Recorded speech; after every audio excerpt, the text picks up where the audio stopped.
Ата эненин ажырашуусу балага кандай таасирин тийгизет? Ажырашуу темасы бул аябай көйгөй маселе да. Бул Кыргызстанда эле эмес, деги эле дүйнө жүзүндө эле ажырашуу боюнча аябай көп материалдар бар да. Мен дагы ошол сыяктуу эле ошо ажырашуу боюнча аябай көп теманы козгоп жүрөмүн. Ажырашуу бул нормалдуу эле көрүнүш да. Себеби эки адам эки жактан келет да. Бул эки тектен келет да. Күйөөнүн теги өзүнчө, аялдын теги өзүнчө, ар биринин өзүнүн тарбиясы бар, ар биринин өзүнүн семейный традициялары бар, көргөн билимдери бар, каны башка, жаны башка. Экөө таптакыр эки чөйрөдө өскөн адам эле бир үйгө келип, биригип, чогуу жашаганга чечим чыгарышат да. Бирок ошондой жашап жүргөндөн кийин бир күнү экөө адамдын ойлору башкача болуп калышы мүмкүн да, эки башка өзгөрүп кетиши мүмкүн.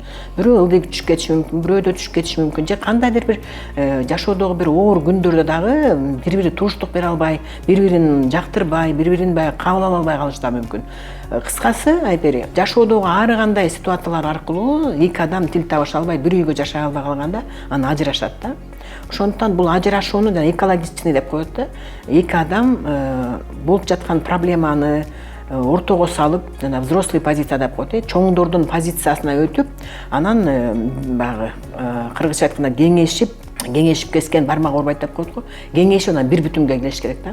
Бирок эки адам кандай деле жакшынакай экологичный ажырашса деле, бир бүтүнгө келсе деле, бул ажырашуу балдарга өтө терс таасирин тийгизет да. Себеби сиздин баягы балдар, мисалы үчүн атасы энесинен жаралган бала, бул анын жүрөгү экиге бөлүнгөн да. Бир жүрөгүнүн жарымы атасын жакшы көрөт, жүрөгүнүн жарымы апасын жакшы көрөт да.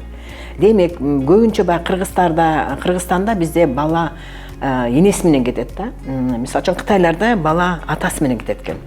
Анан эми кандай болсо да, чоңоюп калса деле, кичинекей болсо деле, көпчүлүк убактарда энеси менен кеткендигине байланыштуу баягы баланын жүрөгү атасы менен калып калат, жарым жүрөгү.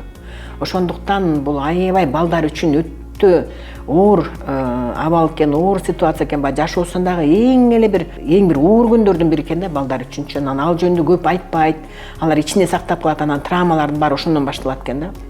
Таарынычтардын баары ошондон башталат экен.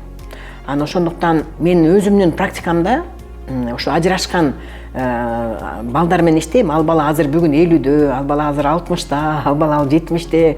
Бирок ошол ата энесинин ажырашуусун дагы эле кой бере элек да. Кой бере элек. Мисалы үчүн бир 2 күн эле мурун болду. Бир күнүн ичинде 2 кыз келди. Бирөө 20 жашта, бирөө 25 жашта. Экөө тең боюнда кеткен да. Бойдо кеткен. Анан ал 25ке чыкты, 20га чыкты. Эчтеке боло элек деле проблема башталды. Жигиттери карабай атат, жигиттери таштап кетти. Же ала турган киши бала албай калды турмушка. Же дайыма балдар менен проблема болуп турат. Эчтеке боло элек деле баягы кыргызча айтканда бешиктен бели чыга элек деле ал кыздарыбыздан уже проблемасы башталып атат да.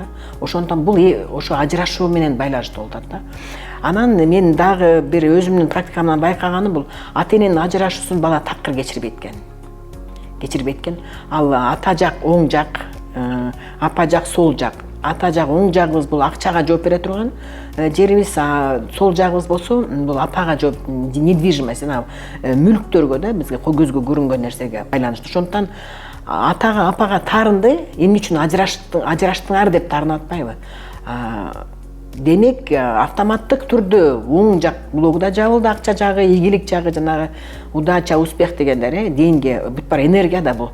Анан недвижимость жагы да, квартира, үй деген жагы да жабылды да. Ошондуктан бул ушунчалык өтө чоң тескери таасирин тийгизет.